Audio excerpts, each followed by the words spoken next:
Okay, this is a 1999 Chevrolet 1500 Silverado, but it's the first year. It was a split year in 99, so it's the same thing as a 98, but they call it a 99. Okay, like I said, it was a split year. So all the parts on this thing is for 98, 1998. Okay. All right, what happened was I wrecked this truck. Okay.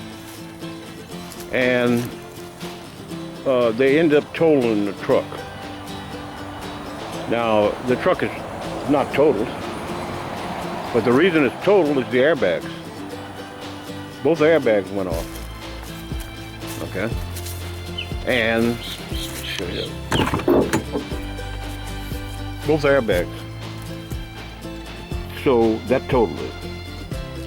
Now, this truck has a rebuilt GM engine in it, okay? And the truck has 120,000 miles, I think it is. Let's see.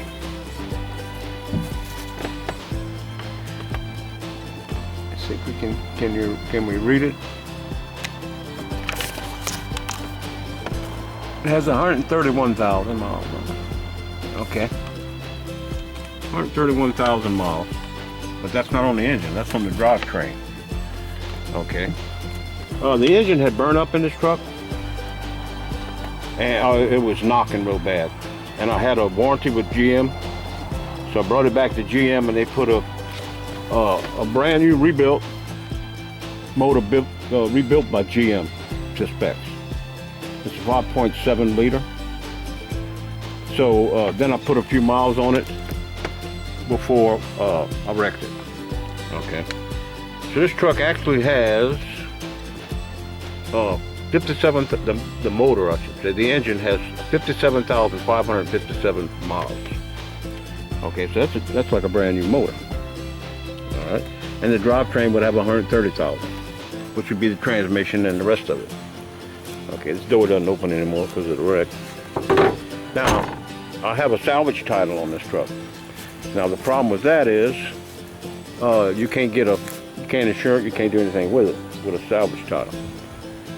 To get a repair title, I have to repair it, get it back in working order, and bring it to the state police, and they would have to inspect it. Now, to do the airbags, okay, to get it has to be done right. To do the airbags would cost more than the truck is worth.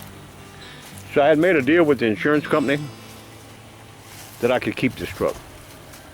It was part of the deal. They paid me off as a total truck, but I kept the truck because of the engine. Now it's been sitting, I don't know, 4 or 5 years. So I want to try to start it, get the truck running, okay, and then find a 98 truck that has a bad engine that I can purchase for under $1,000, hopefully. And then I'll just pull this engine and put it in the other truck. Okay. Now I'm going with a 98. Okay. And I want to go with the same truck. I've been working on it. I'm going to show you where I'm at. There's tools everywhere.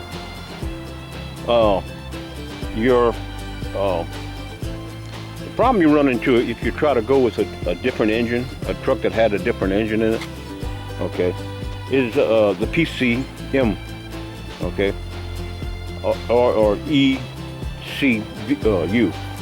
They're the same thing. ECV, ECU, whatever. It's actually under these wrenches right here.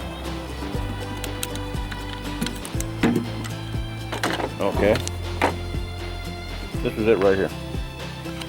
Okay. What that is, okay, that's the powertrain control module. Or some people call it the computer. Most people call it the PCM. Now it's designed for this 5.7 engine, 98, and transmission. It controls everything. Okay. So if you try to go with a different engine, you got to get this thing reprogrammed, or it might not even work. Okay. This is the Vortec engine. Okay. The first engine was in '96, but what I'm understanding, a '96 truck wouldn't work because the PCM wouldn't be right. So I need a 90. I'm gonna go with a 98 with the same engine, 5.7. Okay, now like I said, this is very low mileage for these trucks, this engine, and a lot of people just going with the L1. They're going with a different engine, and L1 is aluminum. Okay, this is a heavier duty engine. This is for a truck. A lot of them go with the L1. They say it's faster and all this kind of stuff. Now you can make this engine just as fast as the L1 by changing the cam, if you want to get into that. Okay, but I'm not worried about power. Okay, so what I want to do is start the truck while it's sitting here. But it's been sitting for 4 or 5 years. So the first thing I did, okay, I pulled the plugs. Okay, I pulled the plugs out. There's one of them right there. I pulled the plugs. Okay, and I shot Marble Mystery Oil, okay, with a squirt bottle into the cylinder. All right. Some people say put a tablespoon. Tablespoon's not going to get it. Okay. It's not going to do that. It's not going to get it. Now, it's not going to be enough. But I'm going to show you why. Okay, let's see if we can see the heads. Okay. The piston is, if you pull the heads, the piston is not sitting straight up. Okay. These are 4-inch pistons. So a tablespoon of oil is not going to do much. Okay, so I made a little diagram of the actual size of the piston. Okay, now this would be a 4-inch piston. That's the size of the piston. That center piece, that's a quarter. I've outlined a quarter to show you the difference. Okay, now what you want to do is, you want to put enough oil to, this is at an angle, to get to all your rings. Alright, and I just used a little squirt can, and I used this little tube right here. Pull the plug, stuck this little tube into the hole, and squirt probably 5 ounces of oil. Then I put the plugs back in, and it's been sitting here 3 days. Okay, so then I'm going to show you what I did next.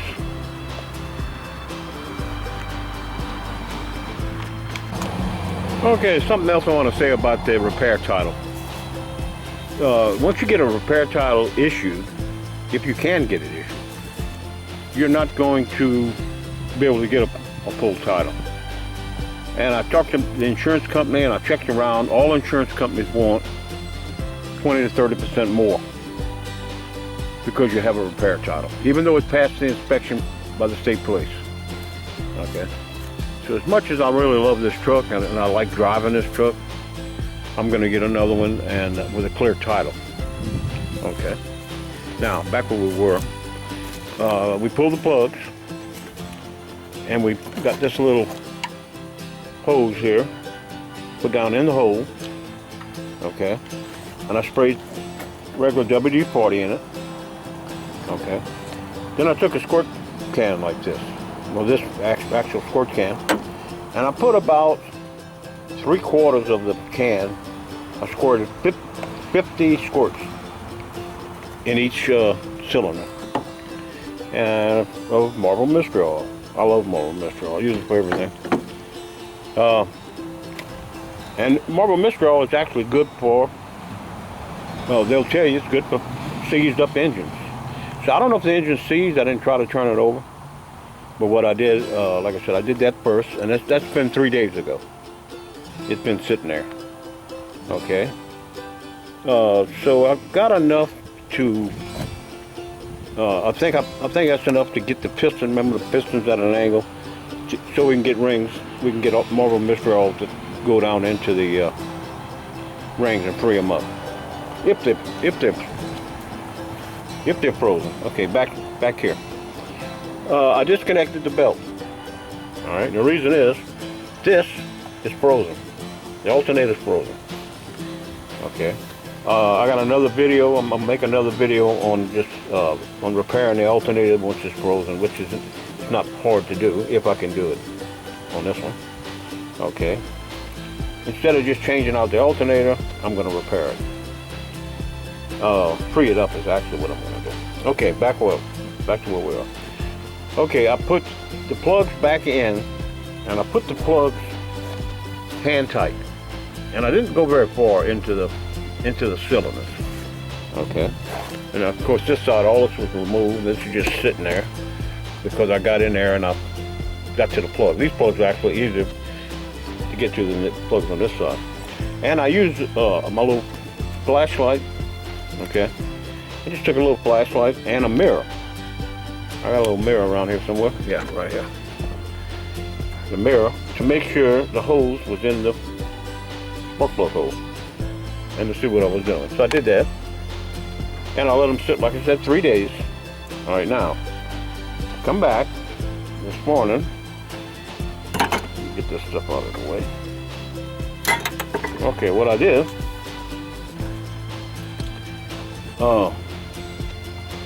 you could see down there, the harmonic balancer. There's an orange, I don't know if the camera's picking it up or not. There's an orange mark with a piece of chalk. Anyway, I'll put that on the harmonic balancer. Let's see if I can get down there. Where's my phone? Okay, it's right there. Right there. Okay. Yeah, see the orange mark? Anyway, the reason why I did that is so I could see how many times I turned the engine over. Okay. On this particular engine, it's 5.7, 98. It's a 5/8 inch bolt in the center of the harmonic balancer that you need to turn. Okay. Other 350s, it's 1 1/8. Like I said, this is 5/8. Now, if you put it on there and start turning the engine, and the bolt tightens up, and the engine doesn't turn, stop, because you don't want to wring the bolt off in the harmonic balancer. Okay, now you can see I have a wrench down here, 5/8 inch. This is actually my torque wrench. Okay. Now what I did, I left the plugs in, only hand tight, just a few threads. All right, and I turned the engine over, which is very slow because of this.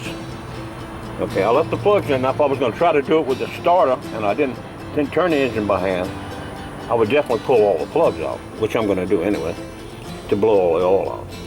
But my idea was turn the engine over, make a full revolution of the 4-stroke engine, okay, which is actually 2 turns of the harmonic balancer. 2 turns will get, it's a 4-stroke engine, but 2 turns, it'll run through the full cycle, all pistons doing the whole thing, valves and the whole work. Well, my idea of leaving the plugs in, like I was saying, was to try to force more of a mystery oil into where the valves are. Whether that actually is going to work or it did work, I don't know. But that was my idea. A lot of people say pull the plugs and let the oil blow out of the hole. But I'd rather force the oil into where the valves are. All right, and it's not a lot of, I'm not putting enough pressure to bend anything, to bend any crank, any push rods or anything. All right, so I made 2 complete revolutions. So that is the full cycle of a 4-stroke engine. I did with the harmonic balancer, looking at my little chalk mark. Okay, so that's where we are right now. And by the way, it turned easy. It turned pretty good. It had a couple of hard spots when you can't compress fluid when the fluid was at the top of the piston, and the spark plugs are loose. So I'm thinking you build up pressure, it's going to come out of the spark plug threads. Okay, so I did that. So hopefully that pushed oil into the heads or where the valves are. Okay. Next we're gonna do is we're gonna get a battery for it. Now I had one of those side terminal batteries. Those little side terminal batteries. Well, I have a battery that I'm gonna pull out another vehicle and put in here. But it takes it's a regular battery, so I bought these little adapters. It's like a little, got them at Walmart. Okay. Just so we can get this engine started. Now once we get it started, what I'm gonna do next, I'm gonna pull all the plugs, okay, get the battery, and I'm gonna spin the engine over. Now with the belt disconnected, there's no water pump running, okay. Water pump is right here on the fan. So we're not gonna run it long, just see if we can get it cranked. And once she's cranked and running, and it's going to smoke like crazy, but we're not going to run it long because, like I said, the water pump's not going to be turning. But I'd like to free this alternator up so I can put it back on, so the water pump will be working.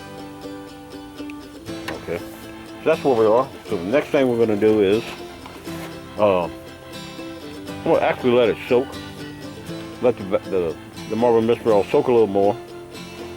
And I was surprised that it actually turned over easy. I'm gonna let that soak a little bit into the valves. Hopefully we got some in there.